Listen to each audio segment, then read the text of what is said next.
Okay, Lunes na Lunes, October 16, 2023. This is daily episode 1915, 1916, at 1917. So, maya na ako manunood ng Mascara Festival, no, kung sino yung mananalo. Okay. Kuha muna tayo dito na tatlo. Okay, first card. Ay! Adventure. Oh! Second card.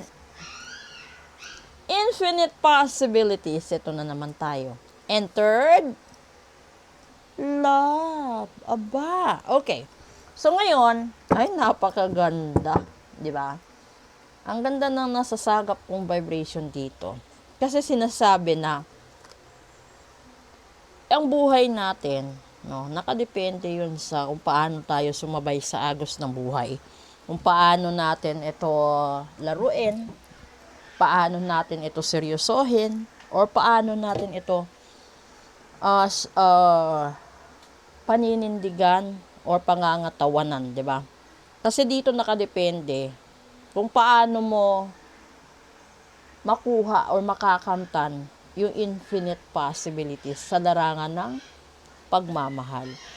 Yung punto ng pagmamahal dito, hindi lang sa mag-asawa, sa live-in, sa boyfriend-girlfriend, kundi yung pagmamahalan ng magkapatid, magpipinsan, magkakabarkada, magkatrabaho, at lahat-lahat na. Di ba? So, unahin natin dito yung pakikipagsapalaran mo sa buhay bilang isang anak. Kasi yun yung pinakauna mong obligasyon eh. Kumusta ka bilang anak? Yun na yun. Yung kasunod doon, kumusta ka bilang isang estudyante? Kasunod nun, kapatid, kaibigan, hanggang sa pagtatapos mo sa kolehiyo. Pero yung iba hindi naman mapalad na makapagtapos ng elementarya, high school, 'di ba? Dahil hindi naman lahat kaya. Pero meron namang iba na kahit nagkaedad na, kinaya at gumawa pa rin ng paraan para makapag-aral. Kung nandun ka sa punto na nagampanan mo bilang anak yung obligasyon mo, nagampanan mo bilang estudyante, kapatid, minsan hindi ka naman ganun ka-perpektong kaibigan. Hindi ka rin ganun ka-perpektong mamamayan sa probinsya kung nasaan ka, 'di ba? Pero ito yung dito, yung yung pinaka mahirap is sa pag-usad ng buhay mo. Yung mga nakakasalubong mong problema, nakakasalubong mga tao, no? May mga taong ayaw sa iyo, may mga taong gusto ka dahil kailangan ka nila, may mga taong mahal ka, may mga tao ding yung para bang conditional, at saka yung iba unconditional talaga. So, doon nakasalalay kung paano mo sabayan ang tugtog ng buhay. Dahil kung kaya mong sabayan lahat, makakamtan mo ito. Yung walang katapusang kaligayahan, no? Walang katapusang blessing sa buhay mo. At dito, lalo na dito yung pagmamahal. Ngayon, yung hindi madali. Kahit sa simpleng pagpapatawad sa kasalanan ng kapatid, bilas, bayaw, tiyahin, pinsan, lahat-lahat, 'di ba? May mga taong nandoon nagkikimkim ng sama ng loob, nagkikimkim ng galit. Dahil dito, minsan hindi niya kayang sabayan ang tugtog, minsan hindi niya kayang sabayan ang agos ng buhay. Yung iba, sa kalagitnaan, nagpapatiwakal, yung iba, nabubuang, yung iba naman, tinatakbuhan ang problema, yung iba iniiwasan, yung iba tinatalikuran, no, may mga ganon. Pero ang hindi nyo alam, kung lahat ng unos ay nalampasan nyo, dito yung reward, grabe. Kasi ito yung reward na gusto mong magkaroon ng peace of mind, gusto mong walang stress, gusto mo yung buhay na kahit simple lang, pero hindi ka gaano ka problemado pagdating sa sitwasyon. Kasi kapag nasa punto ka na may edad ka, yung punto o yung mahalaga sa iyo is yung ano lang yung magkaroon ka ng pagkain, makita mo mga mahal mo sa buhay, ah makita mong masaya at nasa magandang kinalalagyan sila, no, na kapag dumating man yung expiration date mo, at least meron at sigurado. Yun yung isa sa pinakawagas na pagmamahal ng magulang sa mga anak. At kasi hindi naman lahat ng anak wagas magmahal sa magulang aminin nyo. Kasi may mga anak na kayang i-abandon ng magulang nila. May mga anak na sa tingin nila kapag matanda na yung magulang nila, disturbo na sa buhay nila, disturbo na sa trabaho nila, tapos etc.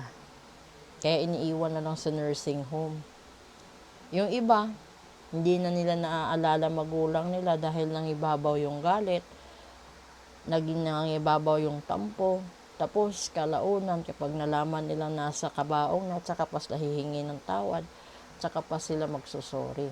Ay di ba wala nang sasagot kasi patay na Ngayon, itong nasasagap ko dito na pagmamahal, dapat iparamdam mo ito buhay pa. Dapat ipakita mo ito buhay pa, no? Habang may panahon pa, habang may pagkakataon ka, gawin mo na lahat. Araw-araw, gawin mo. Araw-araw. Hindi yung kung kailan mo lang trip, kung kailan mo lang feel, no? Kasi never mong malalaman kung kailan siya babawiin ng tadhana, kailan siya babawiin ng Diyos. Kasi may iba na binabawi siya dahil sa barang, sa kulam, sa gayuma, sa sumpa. So, spiritually, no? Ito yung pinakamabigat. Yung bawian siya ng buhay ng kapwa niya tao dahil sa galit, inggit, dahil sa mapanirang marites, dahil sa mga maling akala, no? Dahil sa mga hindi tama at hindi makatarungang judgment. Literally. So, ngayon, para makamtan nyo yung infinite possibilities at saka yung pinakaasam-asam ninyong pagmamahal, kailangan, kung LDR kayo, kung separation mode kayo ngayon, tanggapin nyo, no? At kapag dumating man sa punto na bumalik, nasa sa inyo yon. At kung dumating din sa punto na nakatagpo kayo ng bago, itry nyo. Hindi naman ibig sabihin na antayin mo siya. Siya nagpapakasasa doon sa kabila, ikaw naghihintay, di ba? Unfair. So, yun na yun. I hope you're able to get na ibig kong sabihin. Pero sa lahat-lahat, no, in general, gusto kong bumalik tayo doon sa magulang. Bilang anak, tanungin mo sarili mo, kumusta ka? Kasi bago ka nag-asawa, nag-girlfriend, nag-boyfriend, bago ka nagkaroon ng anak, naging anak ka muna, no, ng magulang mo. Ikaw din na magulang, kumusta ka din sa pagiging ama't ina mo sa mga anak mo. Kasi minsan, may mga anak ding napapariwara dahil sa mga magulang na pabaya. Dahil sa mga magulang na inuuna yung iba kaysa mga anak nila. So, patas lang ang buhay. Sana ma-realize nyo at magkaroon kayo ng peace of mind bago mag-expire ang lahat. Okay? So, proceed tayo sa special episode. Abangan nyo kasi tungkol ito sa pag-ibig. So, tignan natin kung ano yung mga blessings natin na darating. Okay? Kapag nalagpasan natin lahat-lahat ng ito. So, magandang gabi po!